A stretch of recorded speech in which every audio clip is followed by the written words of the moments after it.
Today's video is sponsored by BetterHelp.com, and I've been with them for a long time. BetterHelp is an online platform where we found that you can effectively communicate with your therapist.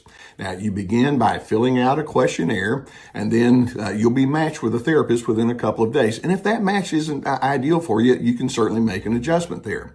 Now, you're going to be encouraged to journal, and also they have the availability for group therapy on a wide array of topics, and I really like that. So as the need exists, go ahead and take the necessary steps to get the help that you need. And just know that BetterHelp has a 4.5 rating on Trustpilot, so it indeed is a platform you can trust. There's a link below the video that will take you there.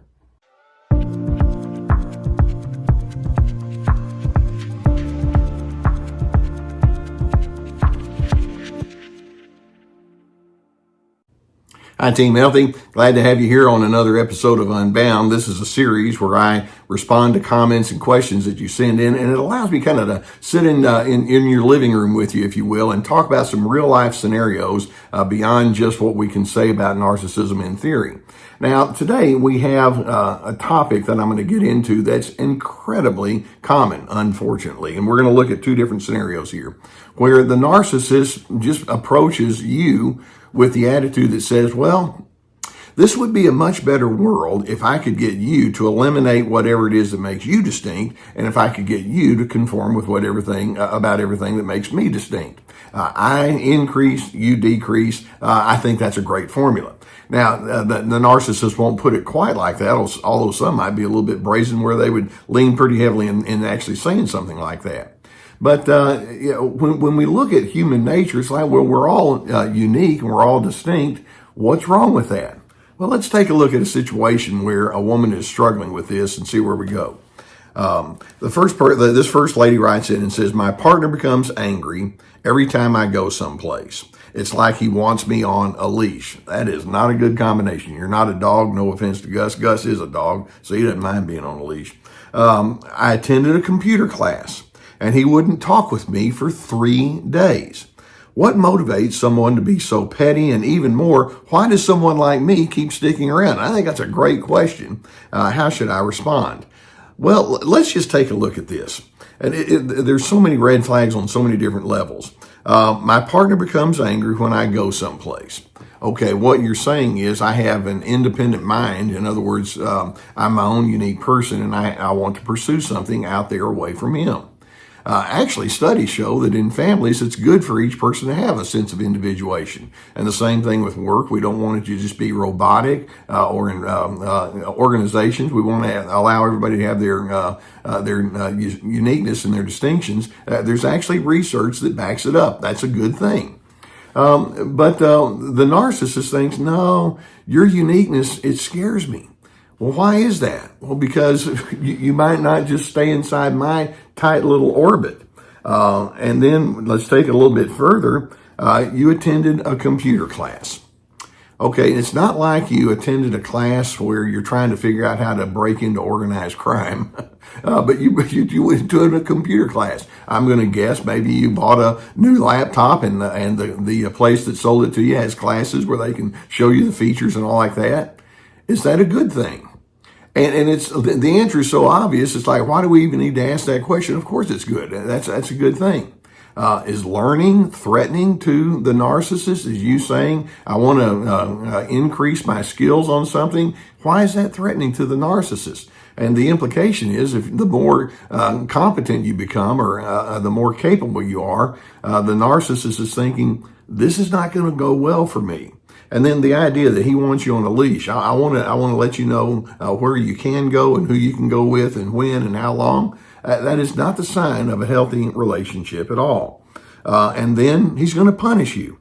I attended the class so he wouldn't talk to me for 3 days. And some would say, well, that's a reward. But in the grand scheme of things, all that is just passive aggressiveness. That's how petty narcissists can be.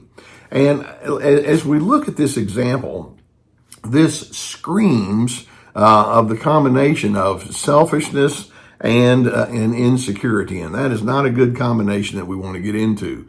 The narcissist, as he approaches you, is saying, well, there's one person in this universe out of all the 8 billion of us that thinks right. And you hit the jackpot because that one person's me and I get to tell you how to live. I mean, it's kind of silly to put it that way, but can you imagine the amount of self-absorption that a person has to have in order to think this way? And this person has this one illustration of going to a computer class and he gets mad. I'm sure that you could come up on the audience with hundreds of other petty little illustrations like this. And we're going to say that this is nuts. This is no way to live life whatsoever. It makes me wonder, with respect to that narcissistic partner, what kind of history did he have?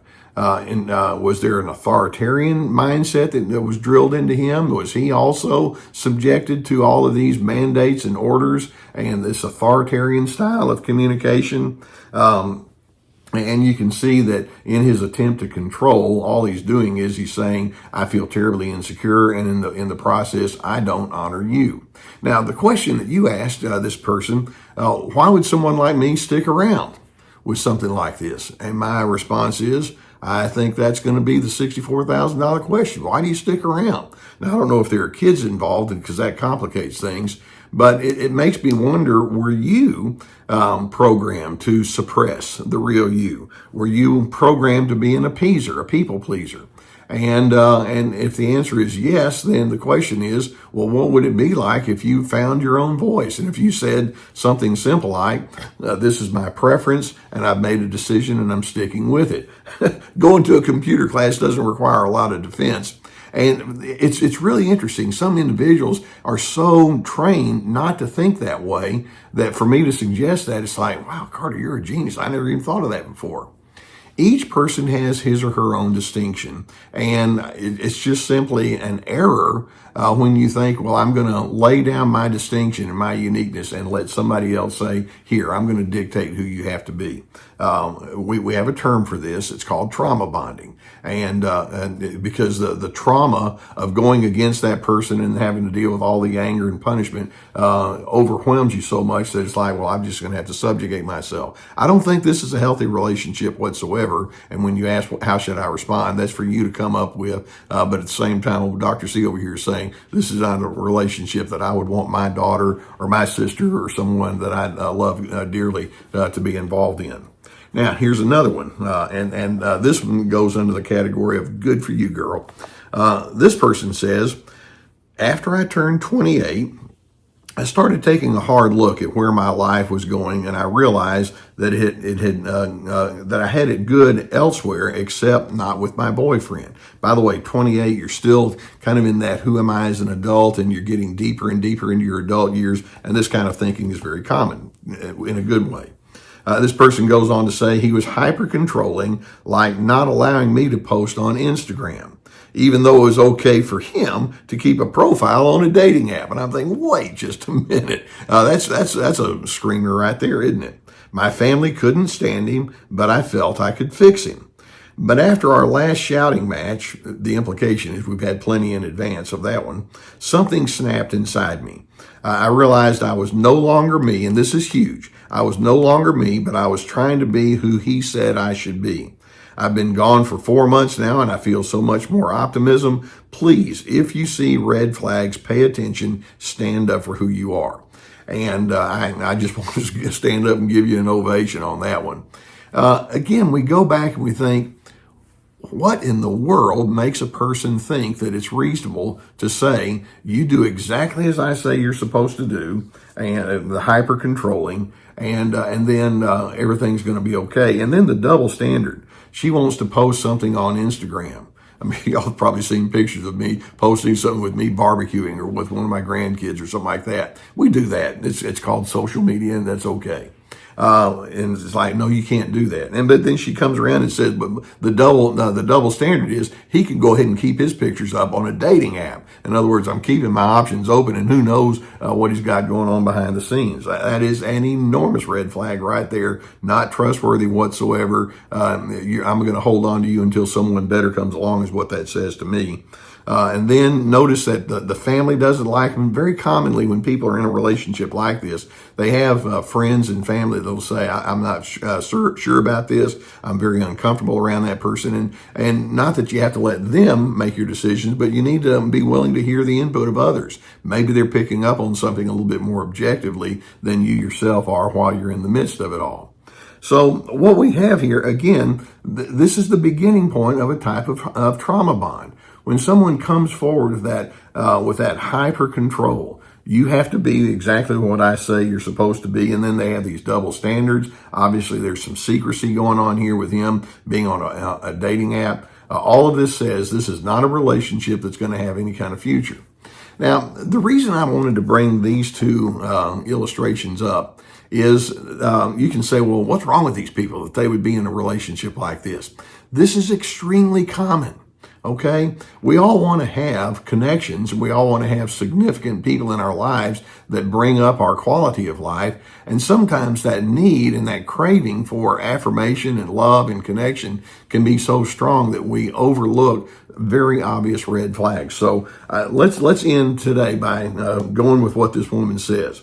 Please, if you see red flags, pay attention, stand up for who you are.